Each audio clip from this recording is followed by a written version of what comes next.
What's going on, guys? It's your boy Corey. So beta 1 weekend has just concluded, actually filming this on Monday night.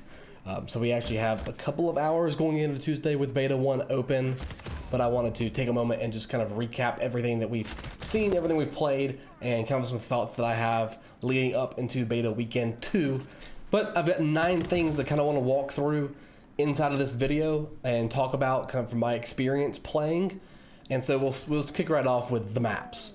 Transit 213 was like their big hitter. They wanted this to be like the new shipment, and I gotta tell you, I'm not a fan. I think that it does play super fast like a shipment does, but I think with how Modern Warfare 4 plays, it is not a good mix. There are too many kill streaks. There are too many guns that have a low TTK. It just doesn't play well. I think if you remove the kill streaks from it and make it kind of like a gunfight map almost, it could be pretty good. And I think if we get the TTK adjusted with a lot of the guns that we're seeing be like super overpowered and meta in the beta, then that will help make this play a little bit better. I was just not a big fan of Transit. I see what they were going for, and I appreciate trying to give us something new than just falling back and doing a shipment, which I'm sure we'll see during the actual season. But I was not a huge fan of that map. But overall, with the maps in the beta, I was not super impressed. I think that Cachette was by far the best, and I really hope that we'll see some tweaks, some tuning, and hopefully some better maps in the full release of the game. I know they're taking Lotus out and adding a map called Lithium in for next beta weekend, so I'll be really interested to see how that one stacks up against Lotus. Again, Lotus was just not my favorite map in the game. I didn't think a lot of these early access beta maps were that great.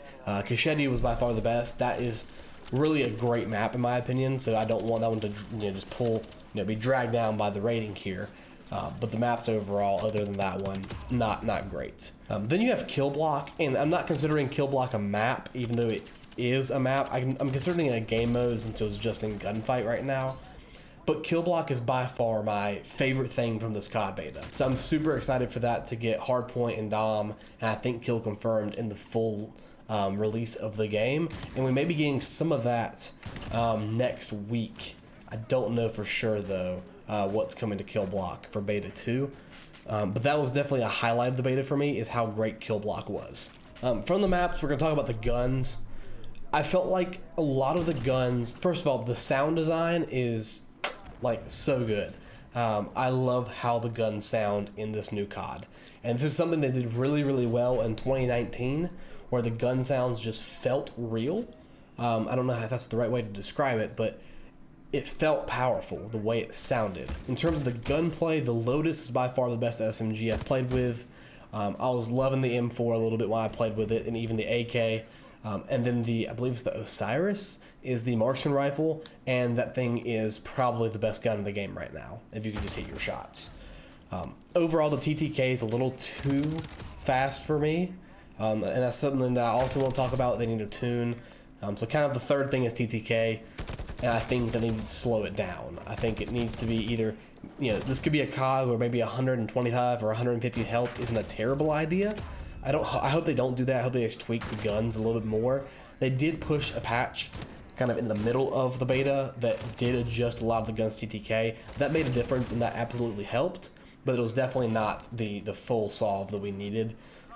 The ISO kills really, really quick up close, as an SMG should. I feel like it's long range and a little too, it's not as powerful as it needs to be.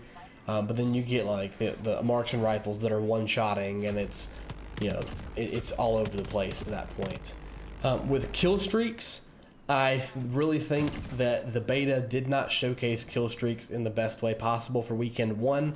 I know only a certain amount of them were actually accessible. And of the ones I used, their version of like the precision airstrike, where you actually control the turret coming in, I thought that was great. The animations are fantastic with the kill streaks. They look great. I feel like the UAV was used no matter what, and that's the base one, right? You unlock that first, so I understand that's gonna be one that everyone uses. It'll probably be like that when the game rolls out fully anyway, but I felt like it was never a time where I didn't have a UAV. The Wheelson, I felt like, was kind of hit or miss. Sometimes I got a lot of kills, sometimes I didn't. And then the chopper gunner was overpowered at the start, but then they actually did some adjustments we'll talk about a little bit later, and made that one a little bit more well-rounded. Kind of the big thing that everyone's talking about, right, is skill-based matchmaking. I'm not gonna talk a lot about this, but I'm just gonna shoot you straight. I don't think it was bad in the beta. I felt like when I played the open playlist, I was getting about the same mix as whenever I played the non-open playlist, which was the SBMM playlist, the skill-based playlist. I mean, sure, there were games where I was getting absolutely stomped on, and there was games where I was stomping. And I think that's to be expected with open matchmaking.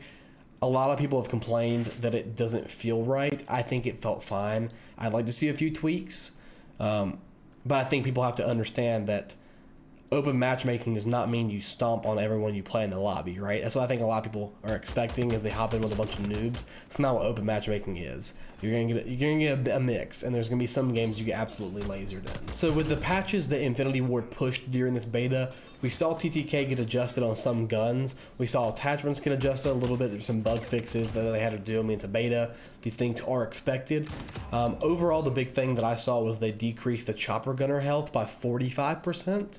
So I'm glad to see they did respond to that feedback, and they did actually make those adjustments. So that gives me a hope going into weekend 2 that they're going to take more feedback from these last couple of days and really push that into dev for the open beta.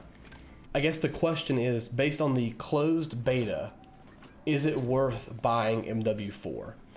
And I'm going to be honest with you, I think it is from this first weekend. I know there's a lot of things they have to tweak, but I had a lot of fun. And it felt different than Black Ops 7. There's no wall bouncing, there's no omni movement like you saw in the past 2 iterations. With weekend 2 coming, this is really the opportunity they have to showcase it to everyone else who didn't want to pre-order or didn't get a beta code. I'm excited for it. I do think it's going to be a decent Call of Duty to play. I don't know if it will be on a tier with 2019 because that is my all-time favorite Call of Duty. But it does give me feelings like I'm back in 2019. I just hope the new maps are going to be better than what we saw here in the beta. But anyway, love you guys, and I'll catch you in the next one.